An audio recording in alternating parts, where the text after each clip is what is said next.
as students realize they have to think better questions and either ask better questions to the AI or prompt it more specifically, that whole process is critical thinking. Hello there. My name is Monica Burns, and welcome to today's episode of the Easy EdTech podcast. It is 2024, and whether you're joining for the first time, 100th time, or for the 200th time, I am so glad you're here. I have lots of exciting things in store for you this year.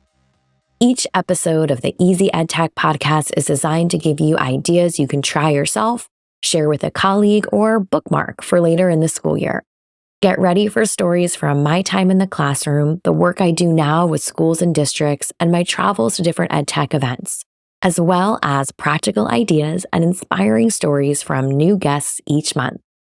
If we mention something you'd like to check out, you'll find the link to it in the show notes. So don't forget to head to my website, classtechtips.com/podcast, for all of the show notes and resources from today's episode.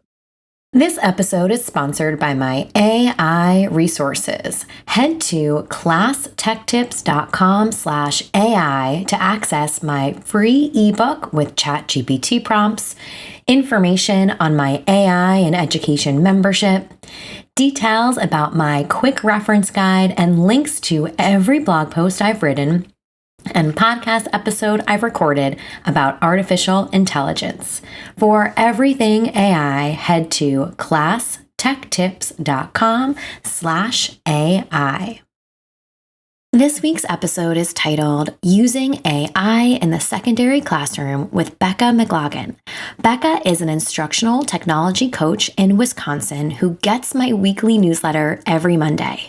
She replied to one of my emails to tell me a bit about what her and her team are working on with AI in their district.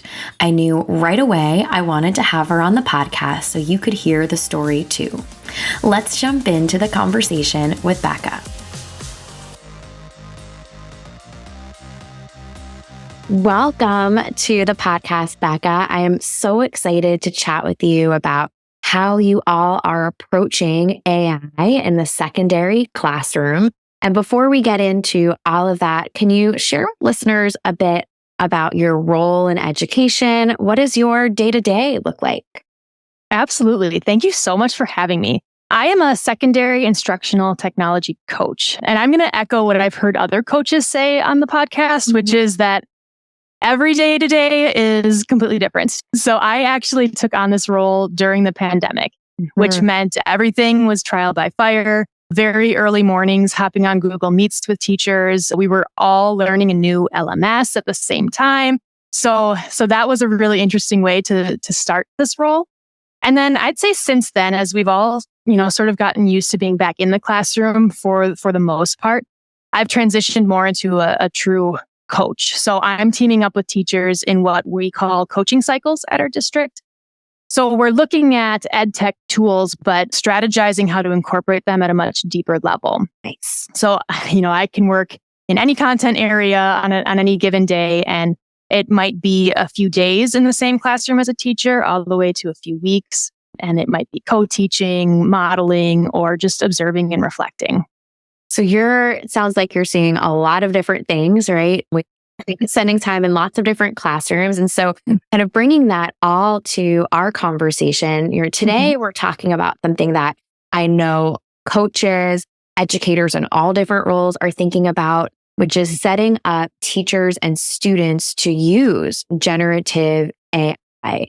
So why do you feel all departments should experiment with generative AI or ChatGPT or chatbots, right? That can mean a few different things before broader student access. What benefits do you envision for teachers getting kind of a head start in spending time in these spaces? Yeah, so we felt like teachers should experiment with it first, mainly because we are all a little afraid of it, right? As teachers, our deepest fear is that students will never write an authentic word again in their lives. And especially in those early days, the main question was, how are we going to stop students from cheating? We heard that echoed by so many concerned teachers. And we just felt like, well, probably step one is to educate our staff about what AI is, kind of the at least bird's eye view of what this technology is and what it can do, and then really help educators strategize ways that they themselves can use it. So if they're able to see some of the time-saving value and the ability to take some of their ideas and form them and shape them, that might open up the conversation to how do we ask students to leverage it as well. And I think that's something that I know I've seen, right, in my travels, my virtual work with different schools, is just building that foundation, right? Maybe even addressing a pain point, like some of the time-saving pieces that you alluded to as well, is a really great way to get people started and help maybe not move completely away, right, from the fear or the healthy hesitation or any of those big feelings, right? But to give them a foundation to build upon. So what is your approach to making this feel really productive, especially for members of your community who have a busy schedule, who might feel like this is one more thing to do? What has been your approach this year? Yeah, I think that the way we framed it for staff is what has made the difference. So we know that we all have this common fear. Even the teachers who hadn't heard much about it, we're hearing enough of the buzz to be concerned about, the intellectual integrity piece of it. So we really wanted to address that fear head on. And our building principal had a vision for how to pace this rollout of AI. So that really shaped our order of operations. So one, it's specifically addressed the fears, and that was typically done in PD and many trainings we offered. Two was encourage teachers how to use AI themselves. And then the third step, and that's the part we're in right now that I'm most excited to talk about. We're now inviting teachers to develop their own ideas for how they picture students using it. How are they going to bring it into their curriculum, into their classroom? And if they have an idea, I'm right there with them side by side to help bring this to life. And it's been very fun. And just that, giving them that agency to what does this look like? What could this look like for me and my learning environment with my students? But then not just kind of letting it go, but having that side by side support, I think is really fascinating. And I'd love to hear a bit about maybe some cross-curricular examples of how different departments are integrating this or thinking about integrating this type of technology in a responsible way. Yeah, absolutely. And I think before I give the specific examples, I'll mention the tool that we ultimately decided to use. So the brilliant minds at our district office brought a tool to the table called Chat for Schools. So just briefly what that is, it's ChatGPT, but it's in a protected data environment. So as students use this, their PII is not leaving our district account, and it's not feeding the LLM. It's not feeding that large language model. So there was one concern there that definitely helps address. What teachers are loving, and I think this is why I've had so many invites into classrooms, is the teachers also get a dashboard with their classes rostered into it. So they see everything that students are typing. They see everything that the AI is responding with. They get notified if content is flagged for various types of inappropriateness or whatever it might be. And teachers can toggle it on or off. And this is part of this spring. We're getting this kind of rolling in different pocketed classes. Come fall, every student will have access to this. So we're really trying to be very intentional with how we're testing it this spring. So this is the part I was most excited to talk about, is the different examples in the classrooms. So I was in AP Chemistry, and as probably a lot of the listeners know, ChatGPT, at least the 3.5 version, still doesn't do complex math very well. So our fabulous AP Chem teacher, Erica, she asked students to feed the AI a chemistry problem. And of course, students realized very quickly that it was wrong. It was not the correct answer. So then we asked students, okay, where did it go wrong? And we watched as instantaneously, with that one question, students switched out of this passive learning mode and into this active learning, where now they're the teachers. They're coaching the AI to get to the right answer. And because the AI is generative, every student was working on something unique, right? So it was like this highly personalized and really effective day in a classroom.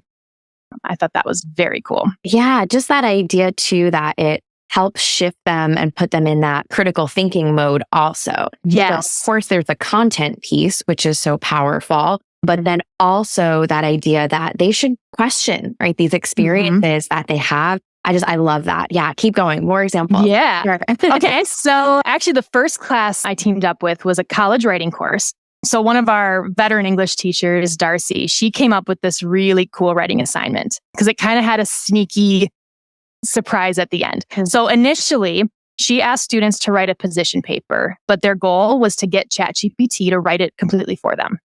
So what students kind of found right away is it's not so easy to get a quality paper that, has citation, that has their own unique voice. That wasn't so simple to do. And every day I would come in to also teach a mini lesson relative to AI. So we got into the bias, we got into the ethics, the effective ways to prompt. And then at the very end, the real assessment component to this was revealed, which is they had to write a reflection on their experience using AI to write a paper for them. So it's kind of this meta assignment, which the reflections were very interesting. And just what a great way to, push back without pushing back, right? Exactly. Right. On this idea that this is not going to substitute all the things that you know how to do. It's not going to give you the thing that you really, really want in 100%, right? Of the share. So I love that framing in a way that doesn't feel like punitive or a gotcha conversation around this. But yeah, that's such a great example. Yes. Yeah. And like you had mentioned, the critical thinking piece. I mean, as students realize they have to think better questions and either ask better questions to the AI or prompt it more specifically, like that whole process is critical thinking. And that's what we mainly want from students. So then, so those were some of the AP examples, and I'm actually in a few others right now, but we're kind of mid-stride with it. But we were also curious, okay, well, how does this work with the younger students? Yeah. I was in a chemistry class and it seemed to be mainly sophomores. And what was a really fascinating difference is that all the AP students had heard of ChatGPT and many of them had kind of dabbled with it. The sophomores almost none of them had heard of it before, which really surprised us. Yeah. And so we did a live demo and, you see their eyes light up and you start, okay, now we need to talk about how to use this appropriately.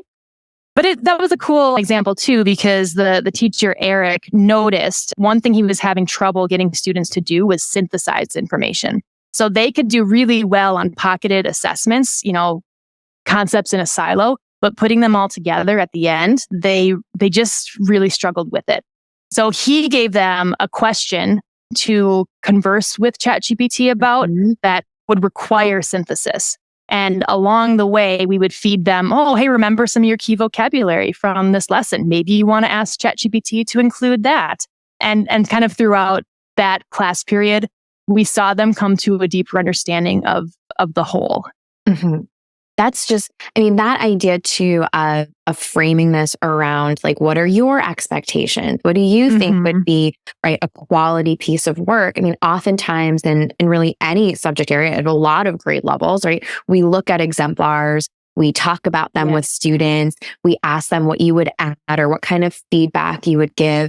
And I like that connection to that really authentic experience with something that might on the surface feel a little robotic, but is still asking you to use those same muscles. So before I ask you about how you've set up this pilot, do you have any examples outside of arts and sciences, maybe in a foreign language classroom that you can share? Yes, I do. So we haven't done it yet, but we've done some pre-planning for this. The Spanish teachers are going to use Chat for Schools to create a bot, basically. So in Chat for Schools, it's called a tutor. So teachers can set up different tutors and calibrate the AI to work more specifically. So in this case, they are going to design a tutor that will act as the mothers of Plaza de Mayo. So the plan is that the AI will converse as if they are one of those people in history, and students can converse with them to learn about the event itself. Yeah. So I think that's going to be very cool. And I think that the expectation there is the conversation will happen in Spanish. But then also to your point, like I kind of think I get where you're going with that too. All along the way in these pilot classes, we always have an EL population in every class. So while we're doing some of this live prompting and we're giving some tips for more effective prompts, I usually talk with those students at the side and mention, hey, why don't you just ask if it will converse with you in whatever that language is. We've done Spanish, Persian, and that really highlights a key difference between a Google search or a Google Translate and AI. Like, this is your ability to really have a conversation. It is much more authentic. And that's a good thing to consider too, especially, at a secondary level, you might have students who are writing, right? Not just conversing, right? But writing in a second language or an additional language. And so this idea that they can work within the space, right? Really asset based, right? With all the things that they're coming into an educational experience with that, in some settings might not be right as, I don't want to say valued, because maybe it's just not, it's not incorporated, I guess, right? In a way that feels organic, even if the value is there, right? It might just not be part of the everyday. So you mentioned that you are piloting this, right, in a few different spaces. How is this all going so far? Oh my gosh. I think it's going very well. I mean, I kind of get to come in with, my spiel. I have like a 30-minute lesson that I do with every class about the bias ethics and misinformation.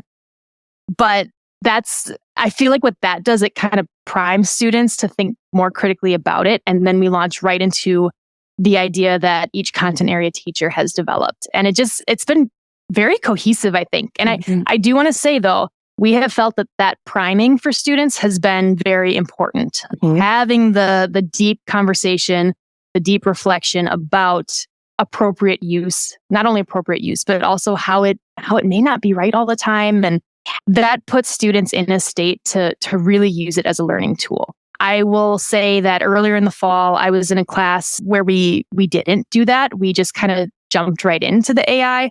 And that's where I started hearing a lot more murmurs from students about like, oh, great. Oh, it's going to do all this for me. Right. So I think it's the way that we frame it for students that will make the difference. So let's talk a little bit about that framing for students. You mentioned some of the priming that you do, right? The mini lessons that you share.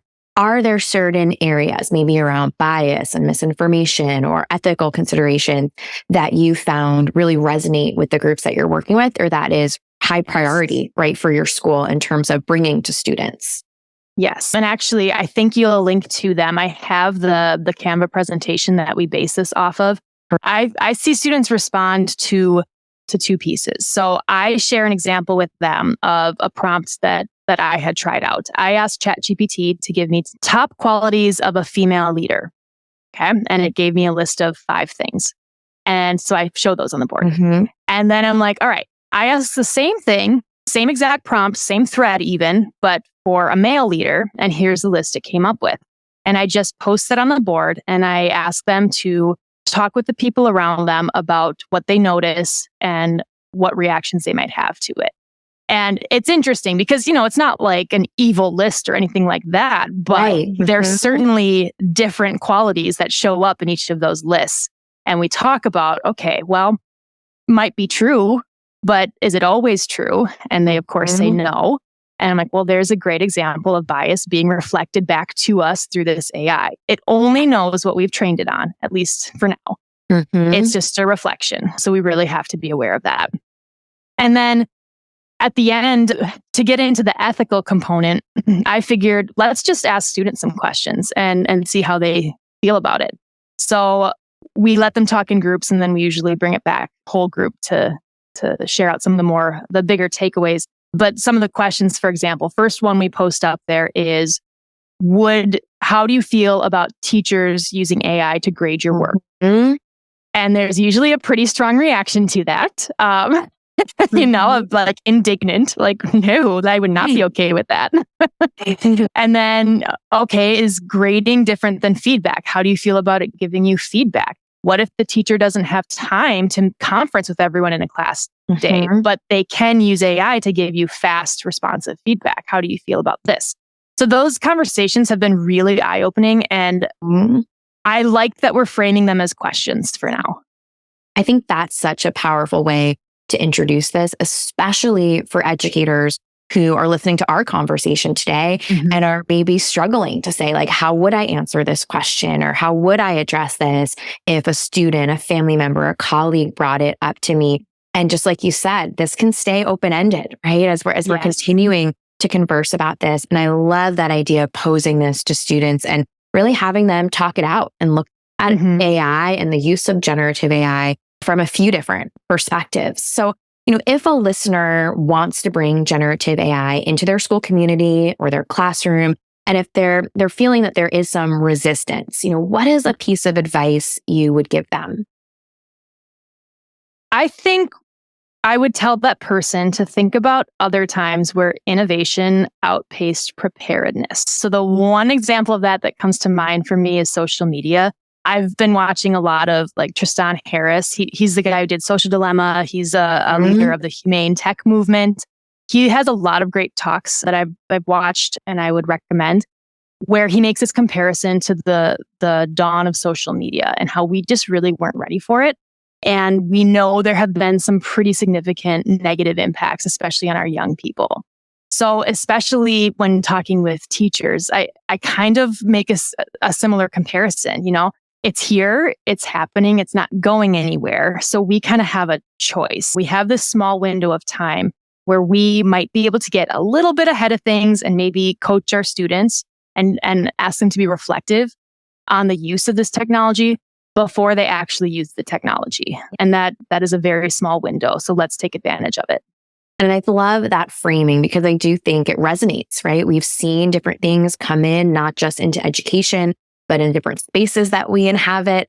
And this idea of really getting everyone ready, right? Or preparing ourselves to navigate these spaces is just a good thing to bring into these conversations, right? And that context, those examples that you shared, I think are really powerful there. So Becca, where can people connect with you? Where can they learn more about your work? Wow. Well, just email me. I'm becca.learningtech@gmail.com. And I would love to hear from other people and other ideas from different districts. It'd be awesome. Perfect. Well, I will make sure to share that so anyone who's on the move today can come back to the episode. They can click, they can check out some of the resources that you mentioned. But thank you so much for your time today and for sharing your story with listeners. Thank you for having me. This was very fun. It was so much fun chatting with Becca today. And as I mentioned, she reached out to me by replying to one of the emails that I send out. On Mondays, I send out a weekly newsletter to just about 30,000 people. Get that each Monday. So if you want to get the newsletter too, it's totally free. Just go to classtechtips.com/news to get the newsletter, or you can find the link right on the landing page to my website. I'll put it out there for you to explore in the show notes as well. So let's make this EdTech easy with a few key points from today's episode. Encourage your colleagues to try out AI for their instructional planning. Invite teachers to develop their own ideas for how to use AI as a learning tool. From tutoring to critical thinking, explore several student-friendly use cases. Remember, you can find the show notes and the full list of resources from this episode, including all of the ways to connect with Becca, by getting to classtechtips.com/podcast and finding episode 258. This episode is sponsored by my AI resources. Head to classtechtips.com/AI to access my free ebook with ChatGPT prompts, information on my AI and education membership, details about my quick reference guide, and links to every blog post I've written and podcast episode I've recorded about artificial intelligence. For everything AI, head to classtechtips.com/AI. This March, we'll celebrate 5 years of the Easy EdTech podcast. To help celebrate, I'm hoping you can do us a favor. Leave a rating or review for the podcast wherever you're listening today. Spotify will let you tap on the stars, and Apple Podcasts will let you tap on the stars too and leave a 1 or 2 sentence review. A big thank you in advance for helping us get ready to celebrate this March.